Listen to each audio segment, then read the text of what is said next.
Okay, I'm back. I'm sorry I had to make this split apart widow video 3-month part 2, but somebody went by on their bike, and for some reason I got really embarrassed and had to quit taping. But yet I'm not embarrassed to put this on the internet and, you know, 1 or 2 people see it. I don't know. But anyways, I was talking about how I've been trying to find ways to keep my mind busy, so I have to avoid the mourning process because I'm afraid of what that's going to look like. So where I am right now is basically I have no choice but to be confronted by it. So the beginning of this week is when I really weeded out anything in my life that was in place of me just confronting the grief, because I had been planning things in my heart that were not good, and I knew they weren't of the Lord, but I was planting them in my heart anyway because I needed something to keep me occupied.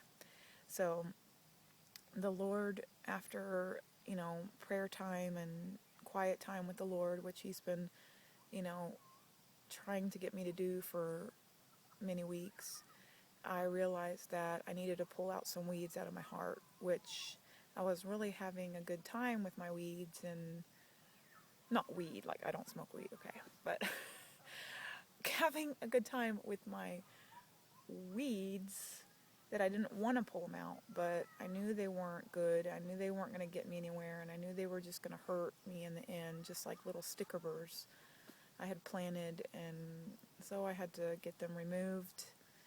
So I actually did an artwork about that I can post. It's called The Gentle Gardener Pruning My Heart, or Pruning My Passions. So I just had to allow Him to dig into my heart with my permission and remove anything that was not getting me anywhere or taking me any further in my walk, but more delaying it. And so now I'm faced with the grieving process. It's just like in my face, and I'm starting to wonder how I'm really feeling.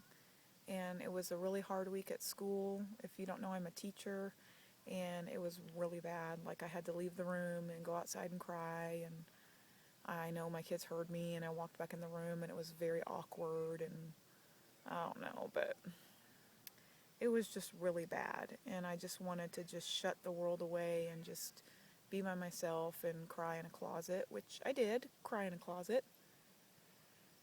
Oh man, so it's been a rough week, but it ended really good with friends that helped me, and also something that has been helping me a lot is people that are in my life that give me messages that they think are from the Lord, and they'll say, I don't know if this has anything to do with what you need, but I feel like the Holy Spirit is telling me, you need this message. And one of those people is my sister. And, she's my big sister, and she's always told me all my life what to do. So sometimes I don't always want to listen to her, but she gives me good advice, and it's the right advice. I just don't always want to listen to it because I'd rather just sit there with my weeds that I planted growing in my heart. Well, anyways, she's in this Holy Spirit group at her church, and she told me that they were praying for me, and that they had some words to give me during their prayer, and one of them was breathe, God is your husband, and balance. And I know to breathe because I am often taking very long dramatic sighs without even knowing, because that's the only thing that gets me through the day. And the other thing is God is my husband, which I've known all along, but I've been having problems dealing with this last week for different reasons that I'll tell. And the last one was balance, which I did not understand what she meant by balance, but I just figured it out today. So The God is my husband thing I was having an issue with because I started feeling like I know God is what I need and I know I need to put him in my heart, but he gives me peace and he gives me knowledge and wisdom and all that stuff. But I confronted the Lord and I said, God, I need you to give me help other than my heart because I need a man in my life. I know you can be my husband in my heart, but I need a man because there's all this stuff that I need to do, I need done, and it's not getting done simply because I don't have the knowledge or the strength to do it. And I feel so alone. And one of those things was I got a speeding ticket. It was my first speeding ticket ever. And it's kind of embarrassing, but it was giving me a lot of stress. And I know it was my fault because I was speeding and I deserved the ticket. And I was just going to pay it. I was setting up defensive driving. I was going to take care of it. But I said, Lord, nothing was working out with this ticket. I couldn't get a hold of anyone to talk to anyone. And all of a sudden, I called the courthouse. And the lady at the courthouse told me that my ticket was dismissed by the judge. And she's like, you're very blessed. This is a great blessing for you. And I was like, are you serious? Because why? I don't deserve it to be taken away. I was speeding, and I told the lady, I'm not arguing with you, but do you know why it was removed? And she said, no, I don't. But, you're very blessed. And I'm like, well, that's awesome. She's like, have an awesome week. I was just like, well, this lady's like an angel that flew out of nowhere.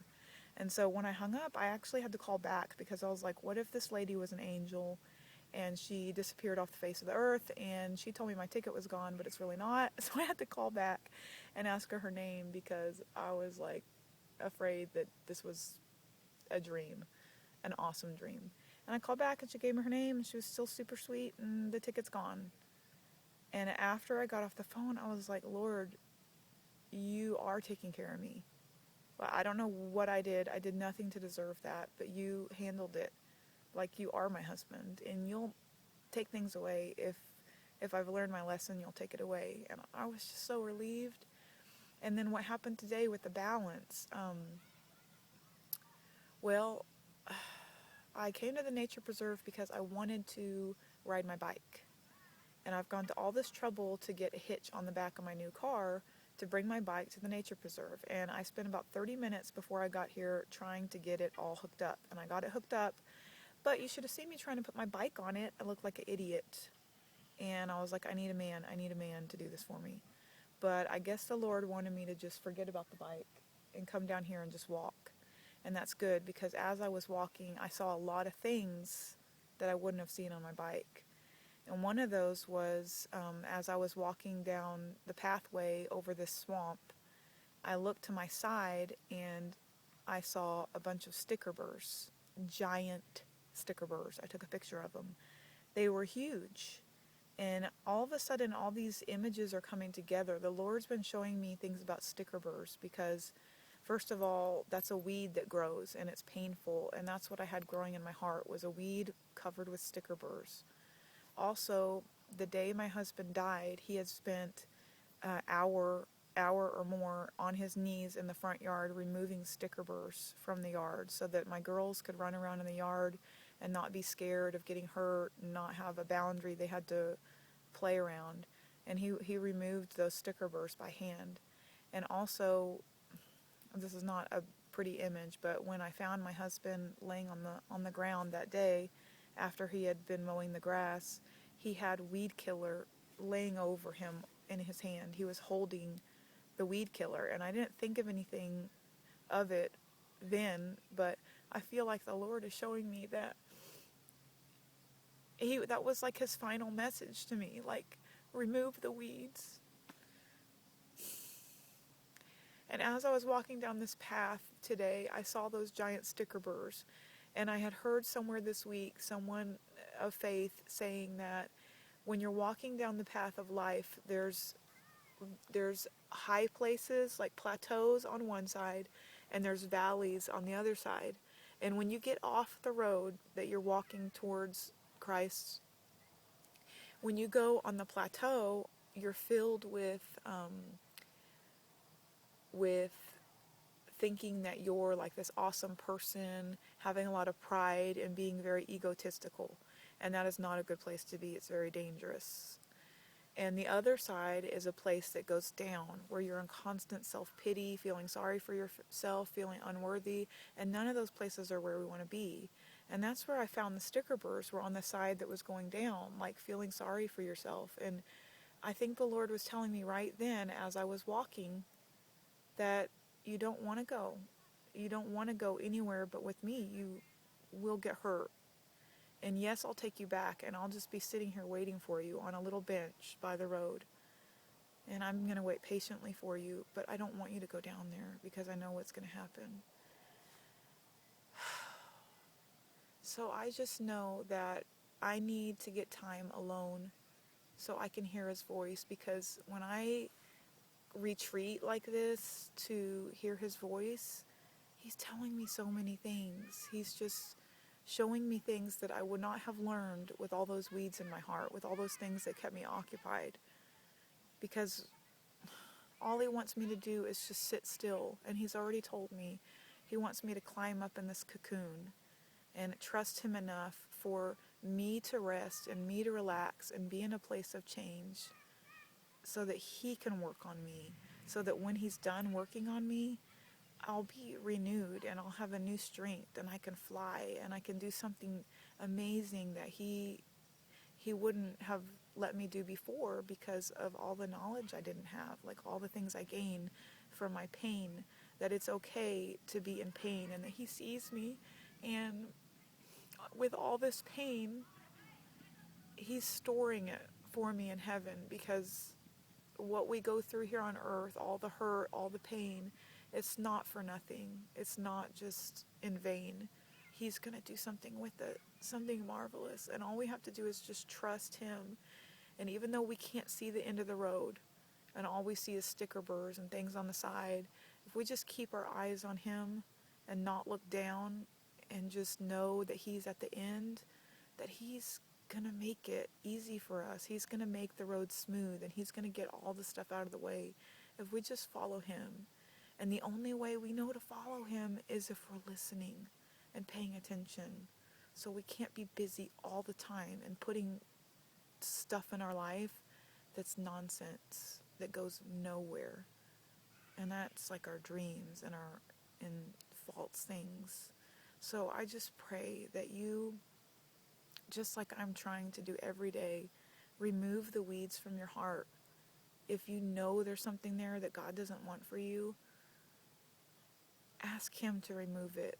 Like, just shut your eyes and just tell him before you go to bed, Lord, while I'm asleep, take it out, remove it, so I don't feel the pain.